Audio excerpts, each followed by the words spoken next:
Des textes engagés sur des rythmes groove.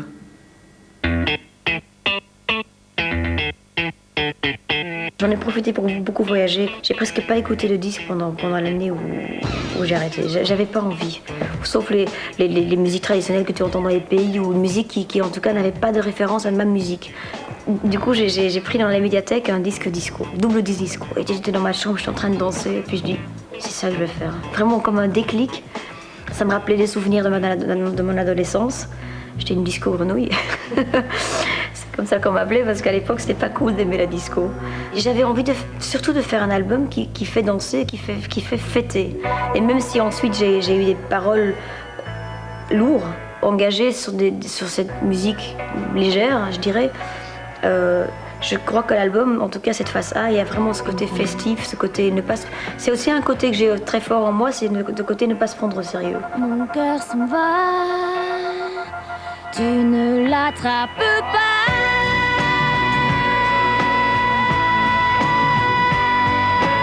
Je crois qu'il faut profiter du fait qu'on a parfois plus d'impact qu'on pense. Dans le sens où les gens ne vont pas chercher le côté négatif, donc parfois ils n'ont pas envie de regarder le journal télévisé, parfois ils n'ont pas envie de lire les journaux, parfois ils fuient le négatif. Je crois que c'est le succès de Manhattan Kaboul. Je veux dire, c'est une chanson pop, super légère, et tu écoutes la mélodie, tu te laisses complètement entraîner, et après, il y a le message. Et puis tu en profites pour l'expliquer à ton enfant, et je crois que parfois on a plus d'impact qu'un politicien. Je ne veux pas non plus exagérer la chose, hein. Je ne dis pas qu'on va changer le monde, c'est vraiment pas ce que je pense qu'on fait. Mais je pense que parfois on est plus crédible qu'un politicien parce qu'on n'a pas à être élu. Jamais entendu parler de Manhattan. Mon quotidien c'est la misère et la guerre. Deux étrangers au bout du monde, si différents. Deux inconnus, deux anonymes, mais pourtant pulvérisés sur l'autel de la violence éternelle. Ce qui m'a motivée au départ pour devenir ambassadrice pour UNICEF, parce que d'abord ils m'ont posé la question, je me sentais flattée parce que je trouve que c'est une organisation vraiment crédible, on sait que l'argent arrive sur place. Mais j'avais 6 ans et j'avais un rêve, je voulais devenir chanteuse. Et ce rêve n'a jamais changé et j'ai pu réaliser ce rêve.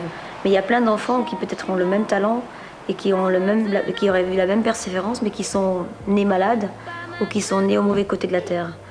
Et c'est essayer de pouvoir donner cette chance à ces enfants-là. Et puis au Laos, je me souviens qu'il y avait un enfant qui me posait la question, et ça m'a super émue.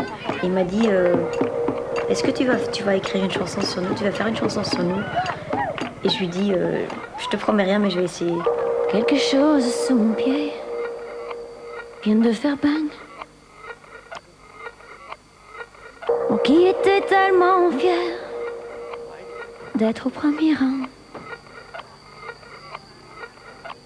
Moi, ça ne m'intéresse pas d'écrire mes chansons à partir de ma propre psychanalyse et d'aller livrer toute ma vie au public. C'est vrai que moi, ce que je veux faire, c'est m'inspirer des choses que je vis et des choses que je vois autour de moi, des gens très très proches. Et à ce moment-là, je vais voir quel est le côté universel de ma propre expérience. J'oublie les soucis qui me gâtent au pied de mon lit.